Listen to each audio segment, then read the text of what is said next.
Every week, the Payne family cuts straight to the real financial story. The one question, Bob, everyone's asking is, are we in an artificial intelligence bubble? You've been through boom and bust. What do you think? No hype, no myths.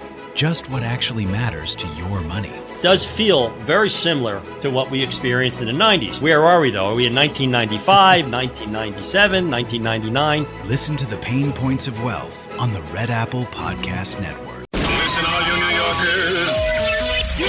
Taxi. Okay, man, we're looking around. This is the 77 WABC minicast. Age verification. Why is there such a difficult time with this? Why do people fight this so brutally? That's one, because it's age verification, algorithm transparency, default screen time limits, addictive design restrictions, and massive penalties. But let's start with this. Why is age verification so difficult for these people, and why do they resist it? Listen, there's that First Amendment rights. I hear this nonstop. And then, they come forward with these ideas of, okay, you'll get your parent to download their government ID. It's all ridiculous. Remember, Australia just recently shut down social media. 16 and under, can't be on it. Done, or you get fines, okay? We didn't finish discussing China before and TikTok. TikTok, 40 minutes, shuts down automatically after 40 minutes. That's all they allow their children, 40 minutes a day. It's educational material, it's nature, it's good mental health, it's animals, it's family. That's what that is, and they shut it down. There are ways to do things. It has become so restrictive in these different ideas in dealing with this. There are some very simple solutions. Let's just say they'll take a while to stick. No social media for under 16. We've talked about that.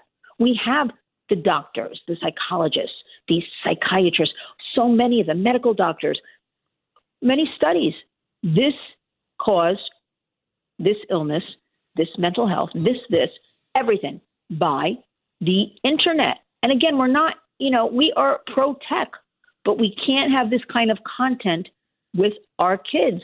So what's going to have to happen is, listen, it's time for, I'm sorry, we have tried everything until big tech is held accountable. And if that has to be a piece of legislation where they suffer monetarily, the problem with that is they have so much money. They're the head of the pack.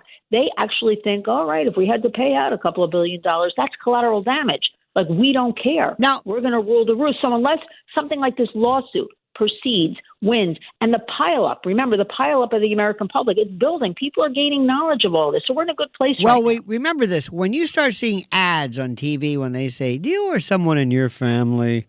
Remember years ago they said, the Camp Lejeune, are you a Marine? Did you drink the groundwater? Whatever. Have you been injured? When this hits mainstream, because thank God for trial lawyers. If it wasn't for litigation, we wouldn't be talking about this. The whole thing from Henry IV, the first thing we do was kill all the lawyers. Now you know why. The correct emphasis was because those are the people that stand between us and tyranny. Now, one thing I want to talk about, this is Section 230, and this will really affect and anger a lot of people who are, dare I say, politically motivated. The idea of Section 230 at first was simply this. When this was starting, they said, we will have AOL and dial-ups and little chat rooms, but you have to hold these providers not liable. You can't treat them as, quote, publishers. And that's defamation language.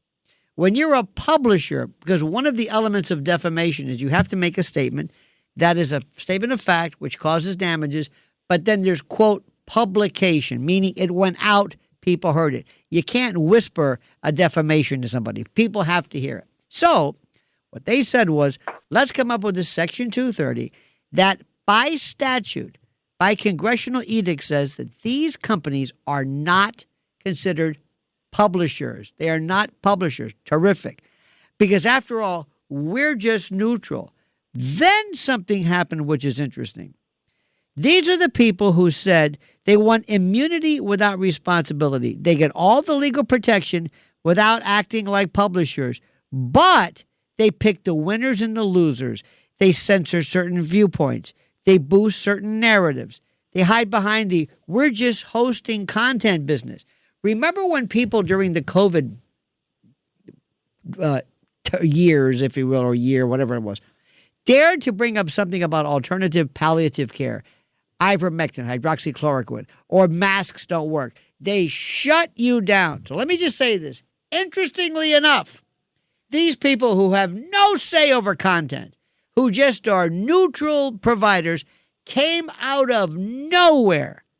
Even right now on ChatGPT, even on Grok, they deny the existence of geoengineering. So these people are liars. They're telling you, look, we have no ability to limit opinion. Yes, you do. If you want to have pro-Trump, look what's happening right now regarding all of the problems in Minnesota. See how the news is tweaked there. So they're liars. So what's happening is that if you're going to claim immunity under 230, if you're saying I'm just YouTube, I'm just whatever, we can't go in and edit what people are saying, then you can't selectively pick and choose certain things to stop. That's the problem. They're hypocrites. They are still, and I hope it changes with Elon and with Peter Thiel to an extent, because that's the thing which is hard to explain to people. They're selectively neutral. Every week, the Payne family cuts straight to the real financial story. The one question, Bob, everyone's asking is, are we in an artificial intelligence bubble? You've been through boom and bust. What do you think? No hype, no myths.